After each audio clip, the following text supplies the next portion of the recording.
రేయిమాలు ఉపవాస ప్రార్థన చేస్తా ఉంది. ఉపవాస ప్రార్థనలో తన యొక్క ప్రాముఖ్యమైన తలంపు ఏంటిదంటే ఇశ్రాయేలు యొక్క విమోచన కొరకు తను కనపెడతా ఉంది. ఇంకా మనం ఉన్నాడు తాను కూడా మరి దేవుని సన్నిధిలో ఆదరణ కొరకు కనపెడుతున్నట్టు మనం చూస్తాం. లూకాసు వార్త 2వ అధ్యాయము 25వ వచనంలో చివరి భాగంలో చూస్తే ఇక్కడ చూస్తే సిమియోను కనపడతాడు. అది ఏం కనపడుతుందంటే ఇశ్రాయేల్ యొక్క ఆదరణ కొరకు కనిపెట్టువాడు అని కాయపడతా ఉంది. ఇక్కడ ప్రాముఖ్యమైన తలంపు ఏంటిదంటే ఇక్కడ ఇశ్రాయేల్ యొక్క ఆదరణ కావాలని సిమియోను ఎదురు చూస్తూ ఉన్నాడు, కనిపెడతా ఉన్నాడు. కింద మనం చూస్తే 38వ వచనంలో చూస్తే అన్న ఏం చేస్తుందంటే యెరూషలేము యొక్క విమోచన కొరకు కనపడతా ఉంది. ఇశ్రాయేలు లేకపోతే యెరూషలేము అన్నదానికి మీరు జాగ్రత్తగా ఆలోచన చేస్తే మీకు ఒకటి అర్థమవుతుంది. ఇశ్రాయేలు అంటే ఇశ్రాయేలు గురించి ఒకసారి ఆలోచన చేస్తే ఇశ్రాయేలు అనేది ఒక ప్రాంతము మనకు తెలుసు. ఇశ్రాయేలుకు రాజధాని యెరూషలేంగా మనం చూడొచ్చు. యెరూషలేం అనేటువంటి రాజధాని ప్రాంతంలో ఆ దేశానికి లేకపోతే ఆ ప్రాంతానికి రాజధాని అనేటువంటి మరి యెరూషలేములో ఈ యొక్క ప్రవక్తి విమోచన కొరకు కనపెడతా ఉంది. ఆ యొక్క సిమియోన్ అయితే ఆదరణ కొరకు కనపెడతా ఉన్నాడు. ఇక్కడైతే ఏం కనపడతా ఉందంటే విమోచన కొరకు తను కనపెడతా ఉంది. రెండింటిని మీరు దయచేసి అర్థం చేసుకోవాల్సిందిగా ప్రవణంలో మనం చేస్తున్నాం. ఆదరణ విమోచన, ఆదరణ విమోచన. ఆదరణ అంటే అర్థం ఏంటిది? ఆడ ఆదరణ లేదు. ఆడ ఆదరణ లేకపోవట కారణాన్ని బట్టి ఆదరణ కొరకు కనిపెడతా ఉన్నారు. రెండోదిగా మనం జాగ్రత్తగా గమనిస్తే విమోచన అంటే విమోచించే శ్రమల గుండా, ఇరుకుల గుండా, ఇబ్బందుల గుండా పోతున్నప్పుడు ఆదరించేవారు లేకపోవట కారణాన్ని బట్టి ఆదరణ కొరకు కనిపెడతా ఉన్నాడు. రెండోది అన్న ప్రార్థన చేయట్లో, ఉపవాస ప్రార్థన చేయట్లో తను దేని కొరకు కనిపెడతా ఉందంటే విమోచన కొరకు కనిపెడతా ఉంది. విమోచన లేక అంటే బంధకాలు ఉన్న వారికి విమోచన కావాలి, శ్రమలు ఉన్న వారికి ఆదరణ, బంధకాలు ఉన్న వారికి విమోచన కావాలి. ఒకవేళ పాపపు కట్లతో బంధించబడిపోతున్నారేమో, లేకపోతే దాసత్వములో కొట్టుమిట్టాడుతున్నారేమో, వారందరికీ విమోచన కావాలి. బహుశా ఈ యొక్క అన్న ప్రార్థన ఇశ్రాయేల్ యొక్క లేకపోతే యెరూషలేం యొక్క విమోచన కొరకు కనిపెడతా ఉన్నప్పుడు నీవు నేను వేటి కొరకు కనిపెడతా ఉన్నాం. ప్రజెంట్ సిచ్యువేషన్లో మనం చూస్తూ ఉన్నాం. కరోనా చేత ప్రపంచము అట్టుడికిపోతూ ఉంది. అనేక రకాలైనటువంటి వ్యాధి బాధలు ఉన్నప్పటికీ కూడా క్రైస్తవ సహోదరుడిగా, పరిచారకుడిగా దేవుని మాటకు విధేయత చూపించిన మనము మన ప్రార్థన ఏ రీతిగా ఉంది? అన్న అయితే ప్రార్థన చేస్తూ ఉంది, ఉపవాస ప్రార్థన చేస్తుంది, దేవాలయమును విడువగా ప్రార్థన చేస్తుంది. బహుశా అనుకోవచ్చు చాలామంది ఆమె దేవాలయంలోనే ఉంది, దేవాలయంలో విడువగా ప్రార్థన చేస్తూ ఉంది. ఎన్ని సంవత్సరాలు చేసిందంట? 84 సంవత్సరాలు.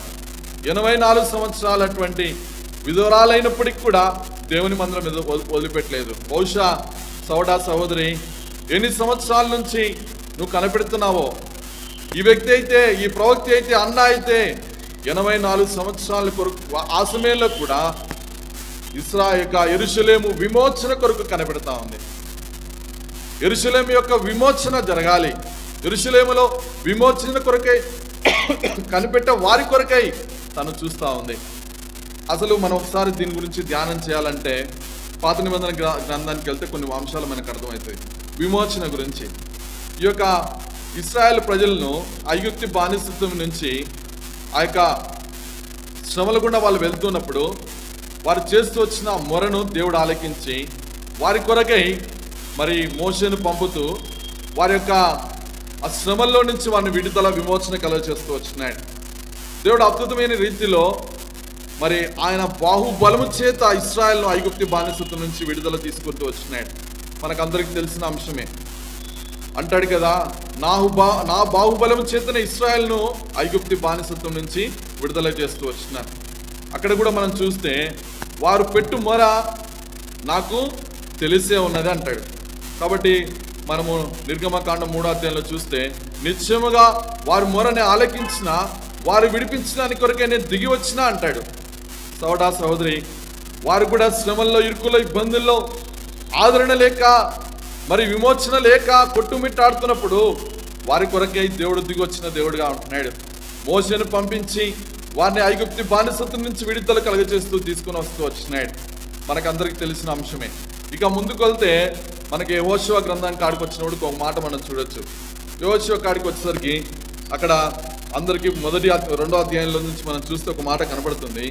ఎవరు అక్కడ అంటే ఒక వ్యక్తి ఉన్నారు. ఆ వ్యక్తి కొరకై మనం చూడొచ్చు. ఆ వ్యక్తి ఎవరో రండి. యెహోషువ గ్రంథము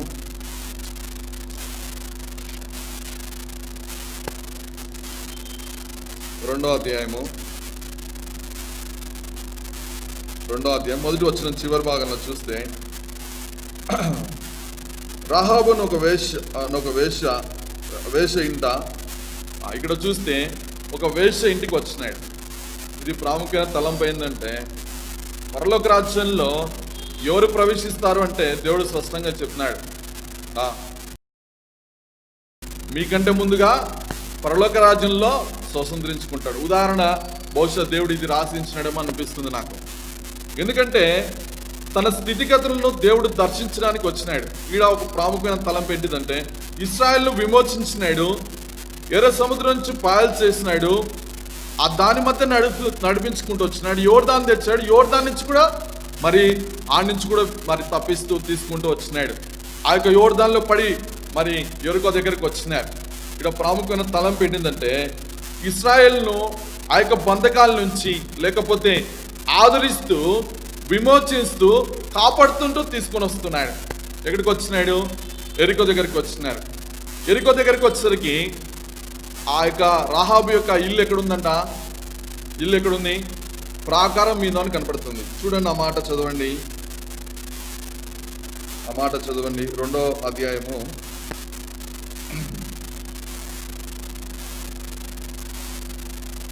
మరొక మాట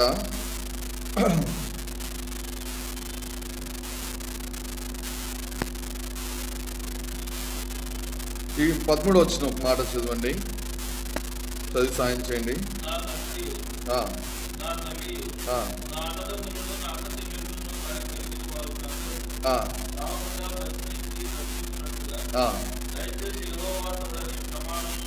పదహైదు వచ్చిన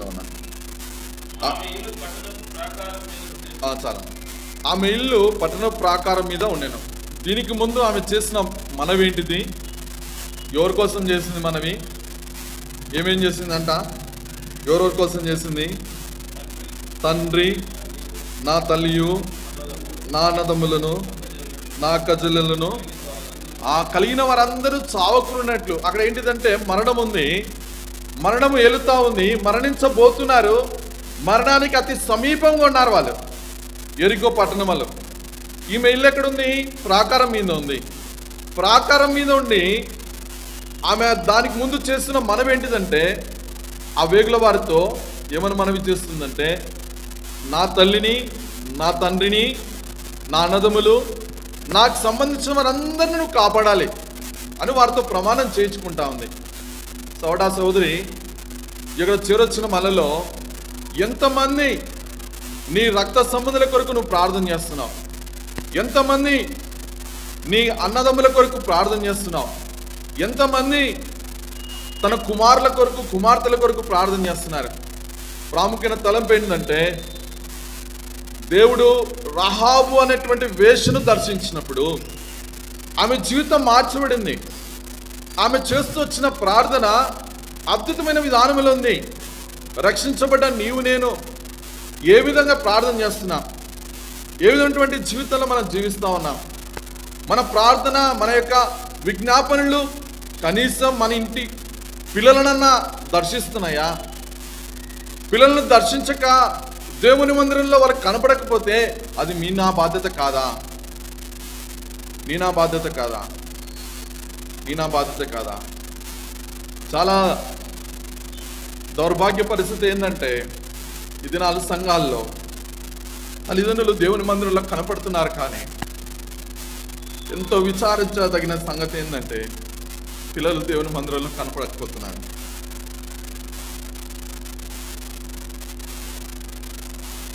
పిల్లలకి ఏం నేర్పిస్తున్నారో దేవుడు లెక్క అడుగుతాడు.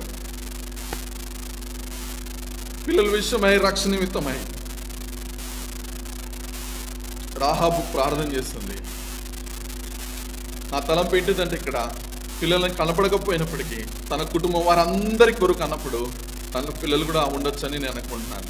ఒక ఆత్మీయ సంబంధమైనటువంటి పిల్లలు కావచ్చు, తల్లిదండ్రులు కావచ్చు. ప్రియ సహోదరి, నీ నా ప్రార్థన ఏంటిది? అనేక ప్రాంతాల్లో దేవుని మందిరాలు మూయబడ్డానికి కారణం ఈ జనరేషన్లో, ఈ యొక్క పరిస్థితుల్లో నువ్వు నేను ఉంటున్నా, మనం తర్వాత మన జనరేషన్, మన పిల్లల జనరేషన్ దేవుని మందిరంలో కనపడతా ఉందా?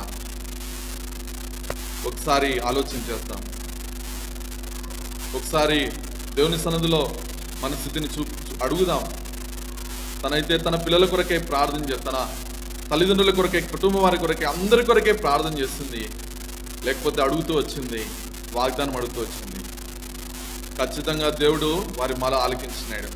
ఇంకో మనం చూడొచ్చు, దేవుడు ఆమె మనం ఒక యాంగిల్లో మనం ఆలోచన చేస్తే తను చేసిన ప్రార్థన గురించి ఆలోచన చేస్తాం. సరే, రెండో భాగానికి వస్తే, ఇశ్రాయేలును దేవుడు దేనికి వాడుకున్నాడంటే ఒక ఆత్మ రక్షణ కొరకే వాడుకున్నాడు. లేకపోతే ఒక మాటతో చెప్పాలంటే, ఆ యొక్క వ్యక్తిని, లేకపోతే రాహాబును దేవుడు రక్షించిన నిమిత్తమై, తన కుటుంబాన్ని రక్షించిన నిమిత్తమై యోను వాడుకున్నాడు. 6 లక్షల కాలువలని ఐగుప్తు బానిసత్వం నుంచి విడుదల చేసి ఎక్కడికి తీసుకొచ్చాడు? ఒకే ఒక్క స్త్రీ కొరకై, ఎరికో పట్టణంలో ఉన్న ఒకే ఒక్క స్త్రీ కొరకై దేవుడు ఉపయోగించుకున్నాడు. ఎంతమంది నీ పిల్లల కొరకై, నీ కుటుంబం కొరకై పరిశుద్ధుల ప్రార్థనలు నీ కొరకు కనిపెడతా ఉన్నాయి. ఇశ్రాయేల్లో పరిశుద్ధులందరికీ కూడా ఆ యొక్క వేషైనటువంటి రహాబు కొరకై ప్రార్థిస్తూ వచ్చినాయి. ఆమె కొరకై ఆ ఎరుకో దగ్గరికి వెళ్తూ వచ్చినాయి. ఎరుకోని స్వాధీనపరుచుకున్నప్పుడు ఎరుకో చుట్టూ తిరుగుతూ ఒక్క మాట వచ్చింది. ఆ మాట చూడండి, 6వ అధ్యాయంలో మరొక మాట వేస్తూ వచ్చినారు. 6వ అధ్యాయము 20వ వచనంలో చదివి సాయం చేయండి. యెహోషువ గ్రంథం 6వ అధ్యాయం 20వ వచనంలో, యాజకులు బూరలు ఊదగా ప్రజలు కేకలు వేశారు. చాలా, ఇక్కడ యాజకులు బూర ఊదినారు, ప్రజలు కేక వేశారు. యాజకులు ఎవరు? దేవుని పరిచారకులు. ప్రస్తుత కాలంలో మనం అర్థం చేసుకోవాలంటే దేవుని సేవకులు, దేవుని పరిచారకులు. వీరు బూర ఊదినారు, ప్రజలందరూ ఆరుబాటముతో కేకలు వేశారు. దీన్ని అర్థం చేసుకోవడానికి ప్రయత్నం చేయండి. యాజకులు దేవుని సన్నిధిలో ధూపం వేస్తూ, దేవుని సన్నిధిలో బూరలుతూ ప్రార్థన చేస్తున్నారు. దాంతో కలిపి ప్రజలందరూ కేక వేశారు. ప్రజలంటే బహుశా వారందరూ కూడా అవ్వచ్చు, వారందరూ అంటే బహుశా మనం కూడా కావచ్చు. వారు కేక వేస్తున్నప్పుడు ఒక అద్భుతమైన కార్యం జరిగింది. ఎరికో ప్రాకారాలు కూల్చబడ్డాయి. వారు ఎదుట ఉంచబడినటువంటి ఎత్తైన ప్రాకారాలు. గమనించాల్సిన విషయం ఏంటంటే, రాహాబు యొక్క గృహము ప్రాకారం మీద ఉంది. ఆ ప్రాకారము మీద ఉన్నటువంటి రాహాబు ఇల్లు కూల్చబడిందా? నేను అనుకుంటాను బహుశా ఆమె కూల్చబడింటే ఆమె చనిపోవాలి, వాళ్ళ ఇంటి వాళ్ళు చనిపోవాలి. దేవుడు ఒక అద్భుతమైన విధానంలో అన్ని కూల్చబడినప్పటికి కూడా రాహాబును తన కుటుంబాన్ని దేవుడు కాపాడుతూ వచ్చినాడు. ఒకసారి ఆ మాట మనం చదివితే అర్థమవుతుంది. దయచేసి 23 వచనం దయచేసి అది సాయం చేయండి. 6వ అధ్యాయం 23 వచనము, యెహోషువ గ్రంథము. వేగుల వారైన ఆ మనుషులు పోయి, చాలా రాహాబును ఆమె తల్లిని, ముందంతా మనం జాగ్రత్త చదివితే రాహాబు అనుక వేశ్య నాస్తారు. ఇక్కడ పేరు మారిపోయింది. ఏమనొచ్చింది? రాహాబు వేశ్య లేదు, ఇప్పుడు తన జీవితం మార్చబడింది, రాహాబుగా మార్చబడింది. వేశ్య జీవితం వెళ్ళిపోయింది. ఇశ్రాయేలుతో సహపౌరత్వం వచ్చింది, ఇశ్రాయేలుతో పాటు నివసించే భాగ్యం వచ్చింది. సహోదరి, నీవు నేను ఏ స్థితిలో ఉన్నామో, నీ నా పిల్లల విషయమై, నీ నా తల్లిదండ్రుల విషయమై, నీ నా రక్త సంబంధుల విషయమై నీ నా బాధ్యత ఏంటి? తను చేస్తున్న ప్రార్థన విజ్ఞాపన ద్వారా వారి యొక్క రక్షణ కొరకై తను పాడుతున్నటువంటి పాటల ద్వారా దేవుడు వారిని విమోచించి రక్షించి ఇశ్రాయేలు ప్రజలతో సహపౌరత్వం ఇచ్చినారు. యాజకులు బూర ఊదారు వారి కొరకై, కేకలు, ప్రజలందరూ కేకలు వేసి ప్రార్థించారు. యెరికో కోటను కూల్చబడి రాహాబు రక్షణ కొరకై దేవుడు రక్షించినాడు, విమోచించినాడు. విమోచించిన దేవుడు విడివక యెరూషలేము ఆమెను తనను తీసుకొచ్చి ఇశ్రాయేలుతో సహపౌరత్వాన్ని అనుగ్రహిస్తూ వచ్చినాడు. నేటి వరకు కూడా ఆమె ఇశ్రాయేలుతో నివసిస్తుందని రాయబడతా ఉంది. ఇక్కడ ప్రాముఖ్యమైన తలంపు ఏంటిదంటే తన కుటుంబం అంతటి రక్షణ కొరకై ప్రార్థిస్తూ వచ్చింది. అంటే ఆ మాట ఏంటంటే వాళ్ళని రిక్వెస్ట్ చేస్తూ వచ్చింది అంటే అర్థం ఏంటంటే ప్రార్థిస్తుందని మనం అర్థం చేసుకోవచ్చు. రెండోదిగా ఆ ఒక్క స్త్రీ రక్షణ కొరకై 6 లక్షల కాలువలాన్ని దేవుడు ఏ రీతిగా అద్భుతమైన విధానంలో ప్రార్థనలతో బూరలు ఊది కోట గోడలు ఒకవైపు కూల్చబడుతున్నప్పుడు ఒకవైపు తనను కాపాడడానికి ఉపయోగపడతా వచ్చింది. సోదరి, నా ప్రార్థన ఏ రీతిగా ఉంది? 6 లక్షల కాల్వము కోట గోడను కూల్చడానికి దేవుడు అద్భుతమైన విధానంలో బూరలు ఊది, బహుశా ఇక్కడ కొన్ని మాటలు మనం ఆలోచన చేయొచ్చు. 6 లక్షల కాలువలానికి మనం జాగ్రత్తగా బైబిల్ అధ్యయనాన్ని ఆ యొక్క డిఫరెంట్ వ్యూ ఉంటుంది. ఆ తర్వాత దేవుడు బయలుపరిచిన విధానం బట్టి మళ్ళీ సమయం దొరికినప్పుడు చెప్తాం దాని గురించి. కాబట్టి ఇక్కడ ప్రాముఖ్యమైన తలంపు ఏంటంటే వారిని దేవుడు బూరలు ఊది యాజకులు కేకులు, ప్రజలందరూ కేకులు పెట్టిన ద్వారా ఆ యొక్క ప్రాకారాలు కూల్చబడ్డాయి. నా ప్రార్థన ఏ రీతిగా ఉంది? కూల్చబడ్డానికి అవకాశం ఉందా? ఒక రాయన లేపగలుగుతుందా? ఒక్క చిన్న ఆత్మనైనా కదిలిస్తుందా? ఒక్క చిన్న కదిలింపులన్నా మన హృదయంలో తీసుకుని వస్తుందా? ఒకసారి మనం ఆలోచన చేసుకోవాల్సిన విషయం. అందుకే ఈ యొక్క అన్న ప్రార్థన చేస్తూ ఉంది, ఉపవాస ప్రార్థన. ఎవరి కొరకు? యెరూషలేములో ఉన్న వారి ఆదరణ కొరకే, లేకపోతే విమోచన కొరకే ప్రార్థన చేస్తూ ఉంది. మనం ఇంకో రెండో మాట చూద్దాం. నెహెమ్యా గ్రంథానికి వస్తే దేవుడు కొన్ని మాటలు బయలుపరుస్తున్నాడు. చూడండి, నెహెమ్యా గ్రంథము. ఈడ ప్రాకారాలు కూల్చబడ్డాయి. వీడికి వచ్చేసరికి ఏం జరిగిందో మనం చూస్తాం. నెహెమ్యా గ్రంథము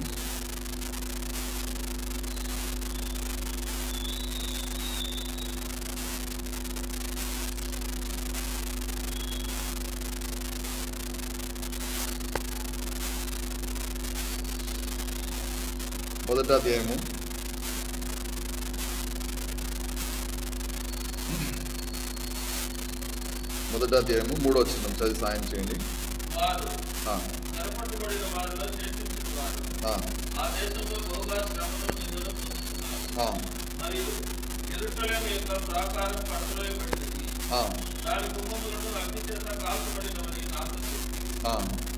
చదువు 4వ వచనం కూడా. ఈ మాటలు విన్నప్పుడు కొన్ని దినములు దుఃఖముతో ఉపవాసం ఉండి ఆకాశమందలి దేవుని ఎదుట విజ్ఞాపన చేస్తుంది. ఇక్కడ నెహెమ్యా మనం జాగ్రత్తగా గమనిస్తే ఒక మాట కనుక్కుంటున్నాడు. ఎందుకోసం చేస్తున్నాడు? ఇక్కడ పైన చూస్తే తన చక్కని మాట రాయబడుతుంది. దాని గుమ్మములు అగ్ని చేత ప్రాకారములు పడి దాని గుమ్మములు అగ్ని చేత కాల్చబడి ఉన్నాయి. ఇక్కడ ఆడ ప్రాకారాలు పడగొట్టబడినాయి యెరికో దగ్గర. ఈడ కూడా ఏమైనాయి? ప్రాకారాలు పడిపోయినాయి. దాని గుమ్మములు కూడా అగ్ని చేత కాల్చబడుతూ వచ్చినాయి. ఇక్కడ ప్రాముఖ్యమైన తలంపు ఏంటిదంటే ఇశ్రాయేలు ప్రజలు ఐగుప్తు బానిసత్వం నుంచి అన్ని రాజ్యాలను జయిస్తూ ఈ యొక్క పాలు తెల్లని ప్రవహించే ఇశ్రాయేలు దేశానికి వచ్చారు, కానాను దేశానికి వచ్చారు. కానాను దేశంలో దేవుడు వారికి అప్పగించిన స్వాస్థ్యాన్ని వాళ్ళకి అప్పచెప్తూ వచ్చినాడు. అప్పగించబడిన తర్వాత మనం న్యాయాధిపతుల గ్రంథం అవన్నీ చదువుతూ వస్తే వారు దేవునికి అవిధేయత కారణాన్ని బట్టి అన్ని రాజులకు దేవుడు అప్పగించబడ్డము, ఇశ్రాయేలు ప్రజలు శ్రమలకుండా రావడం మనం చూస్తాం. ఇశ్రాయేలు ప్రజలు శ్రమలకుండా వెళ్తున్నప్పుడు పలుమారులు దేవుని ప్రవక్తలను లేకపోతే న్యాయాధిపతులను దేవుడు రాజులను పంపిస్తూ ఇశ్రాయేలును విమోచించి కాపాడుతూ వచ్చినారు. మనం ఇక్కడ గమనిస్తే నెహెమ్యా గ్రంథంలో చూస్తే మరి చెరపట్టబడిన వారు వీళ్ళు చెరలోకి వెళ్ళిపోయినారు. అక్కడ ప్రార్థన ఆ యొక్క స్థితిని ఎప్పుడైతే నెహెమ్యా విన్నాడో నెహెమ్యా ప్రార్థన చేస్తున్నాడు. అంటే ఎట్లా ప్రార్థన చేస్తున్నాడు? ఉపవాసం ఉండి ఆకాశమందుల దేవుని ఎదుట విజ్ఞాపన చేస్తున్నాడు. ఉపవాసం ఉన్నాడు. ఎందుకోసం ఉపవాసం ఉన్నాడు? ఆడనేమో యెరికో కోట గోడలు కూల్చబడ్డాయి, ఈడనేమో యెరూషలేము యొక్క కోటగోడలు కూల్చబడుతున్నాయి.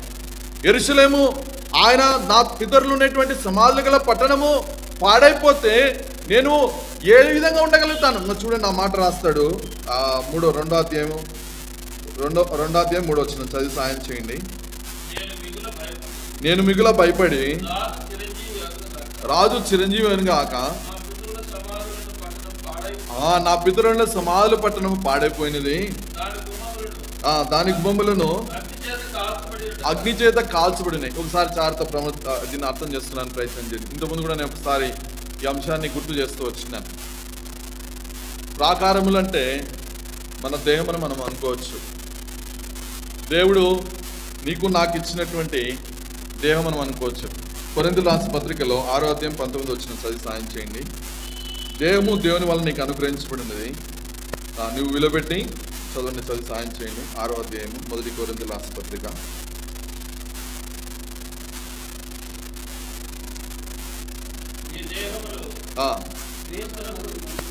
క్రీస్తునకు పరిశుద్ధాత్మకు ఆలయమని మీరు ఎరగరా అంట. ఇక్కడ గోడలను దేంతో పోల్చొచ్చు అంటే మన దేహాలతో పోల్చొచ్చు. ఈ యొక్క గుమ్మంలో దేంతో పోల్చొచ్చు? గుమ్మములు అంటే ద్వారాలని దేంతో పోల్చొచ్చు? ఒకసారి ఆలోచన చేస్తే మనకు మత్తయి సువార్తలో రాయబడుతుంది ఒక మాట. మత్తయి సువార్త 10:18 మనిషి హృదయంలో నుండి వచ్చినటివే. చదివి సాయం చేయండి. మత్తయి సువార్త 15వ అధ్యాయము కొద్ది గట్టి చదివి సాయం చేయండి. 18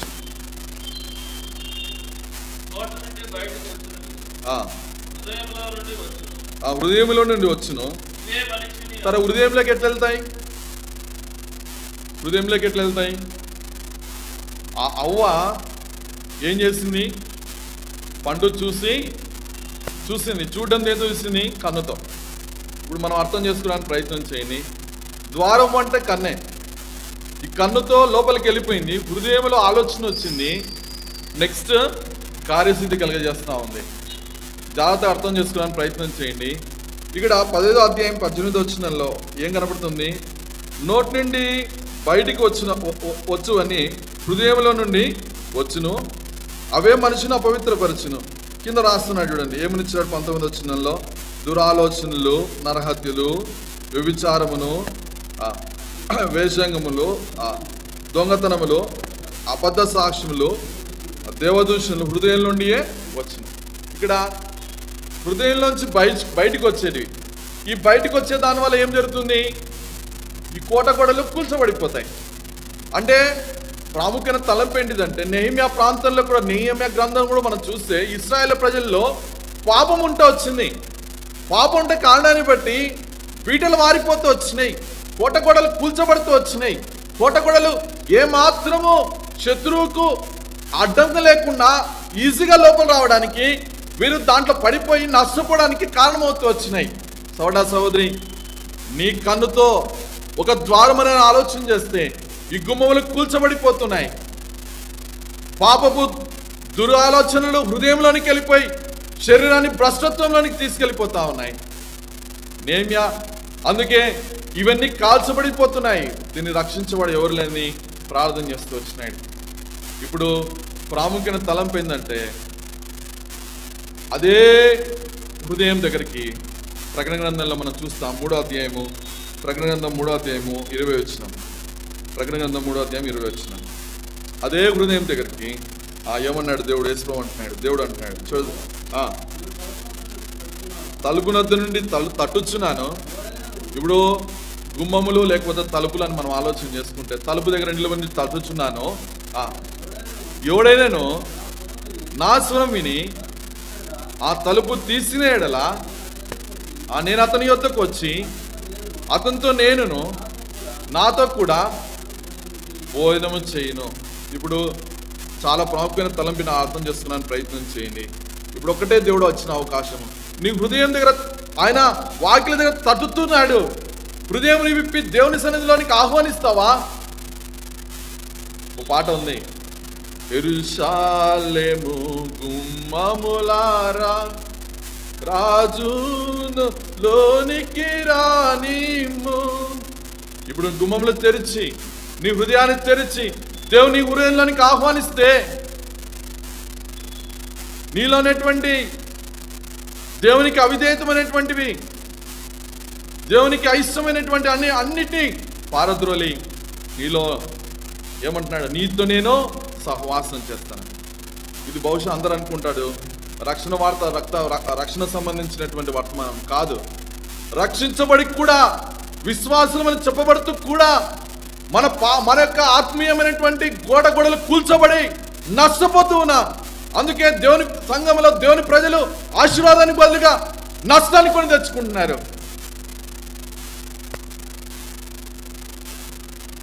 దైవజనుడు భగత్ సింగ్ గారు ప్రార్థన పూర్వకంగా సంఘాలు ఆరంభిస్తే సంఘంలోనికి శరీరం ప్రవేశించి నష్టాన్ని తీసుకొని వస్తాం. గ్రహించలేని సహోదరులుగా శత్రు దుర్భేజమైనటువంటి ఈ యొక్క మన యొక్క కోట గోడలు కూల్చబడి శత్రువులకు వాహనాలుగా వార్చబడుతున్నామేమో. ప్రతి సహోదరుడితో దేవుడు మాట్లాడుతున్నాడు. నీతో దేవుడు మాట్లాడాలని ఇష్టపడుతున్నాడు. రక్షించబడ్డావు, నువ్వు కూడా కేకలు వేసావు రాహాబును రక్షించడానికి ఒకప్పుడు. ఇప్పుడు నీ కోట కూడా ఏమైపోయింది? నీ శరీరము పాపానికి సాధనంగా వాడుతున్నావేమో. పాపం అంటే బైబిల్లో చాలా ఉన్నాయి.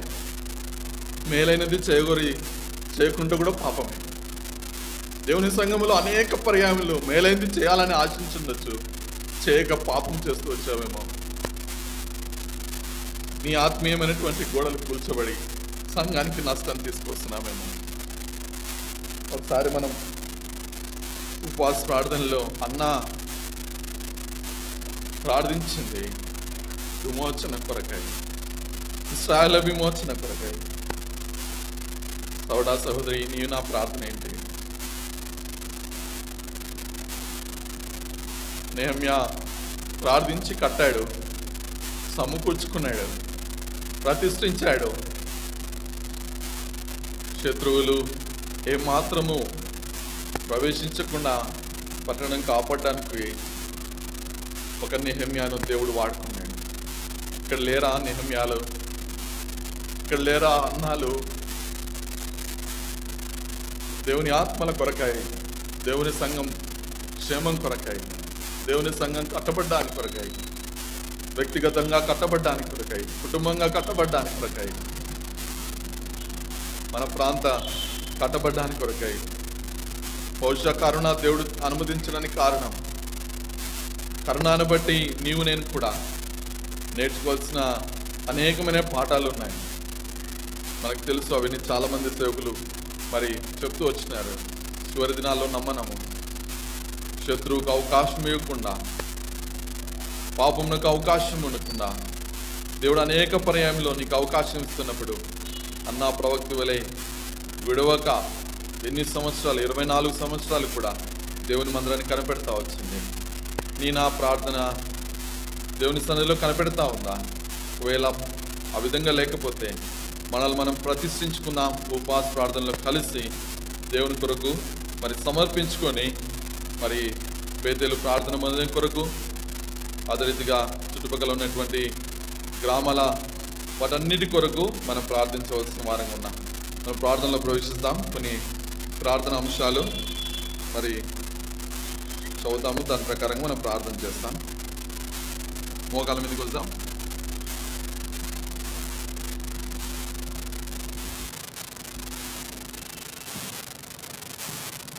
ప్రార్థన అంశాలు సంబంధించవలసిందిగా ప్రమాణం.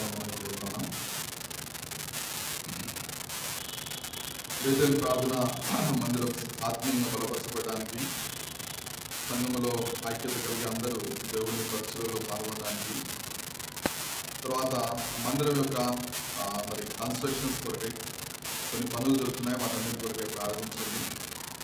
అదే రీతిగా మరి కరోనా కొరకు, కరోనా వలన మరి దేశమంతటి కొరకై మన సంఘాలన్నిటి కొరకై ప్రార్థించండి. అదే రీతిగా కొంతమంది దీర్ఘకాల వ్యాధుల చేత బాధపడుతున్నారు, వారి కొరకై ప్రార్థించండి. తర్వాత చుట్టుపక్కల ప్రాంతాల్లో మరి సంఘాలు ఉన్నాయి, బ్రాంచెస్, వాటి కొరకు ప్రార్థించండి. తర్వాత దైవ సేవకుల కొరకు, తన పరిచర్య కొరకు, పాదగల సహోదరుల కొరకు ప్రార్థించండి. చాలామంది మరి కుటుంబాల్లో తల్లిదండ్రులు రక్షించబడి, పిల్లలు రక్షించబడక, మరి భార్య రక్షించబడి భర్త రక్షణ లేక, భర్త రక్షించబడి భార్య రక్షణ లేక, ఈ విధంగా కొంతమంది ఉన్నారు, వారి కొరకే ప్రార్థించండి. తర్వాత ఉద్యోగాల కొరకు చూసి వారి కొరకు ప్రార్థించండి. కొంతమంది హౌస్ కన్స్ట్రక్షన్ నిర్మాణాలు ఉన్నాయి, మరి యవనస్తులు ఉద్యోగాల కొరకై వారి కొరకు ప్రార్థించండి. మరి సంఘంలో మరి వార కార్యక్రమాలు జరుగుతున్నాయి, సండే స్కూల్ మినిస్ట్రీ జరుగుతుంది, స్త్రీల కూర్చోలు జరుగుతూ ఉన్నాయి, వీటి కొరకే ప్రార్థించండి. అదే రీతిగా మన సంఘంలో ఉన్నటువంటి బలహీనటువంటి వారు, అనారోగ్యంగా ఉన్న వారి కొరకు ప్రార్థించండి. మరి గుడ్రోను ఆ యొక్క బాధ్యగల సహోదరులు శ్రీమంతులు గురైనందుకు పీఠాచరణ కొరకు మరి ప్రార్థించండి. అదే రీతిగా మరి అకులాటైటిస్ ఆ బ్రదర్ కొరకు మరి ప్రార్థన మనకు రాస్తారు, కోఆర్డినేటర్గా బాధ్యత ఇచ్చినారు, వారి విషయమై వారి కొరకు తన కొరకై ప్రార్థించండి.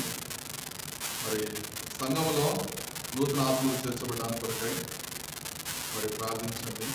మరి బాప్టిజం కొరకు సిద్ధపరిచిన వారు బాప్టిజం తీయబడడానికి కొరకై దాని కొరకు ప్రార్థించండి.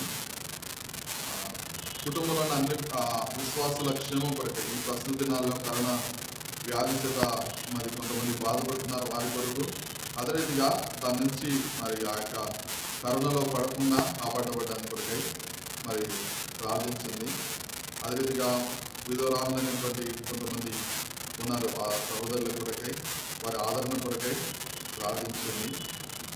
తర్వాత చివరిగా సాతాను చేత మరి శోధనల శ్రమల గుండా వెళ్తున్నటువంటి వారి కొరకు మరి ప్రార్థించమని ఈ యొక్క ప్రార్థనలు ప్రార్థించినారన్న.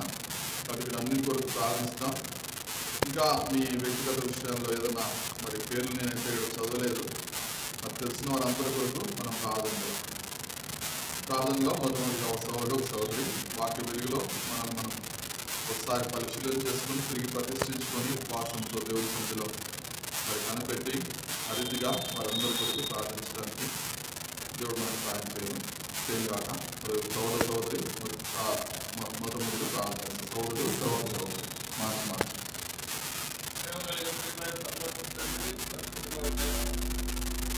వాడు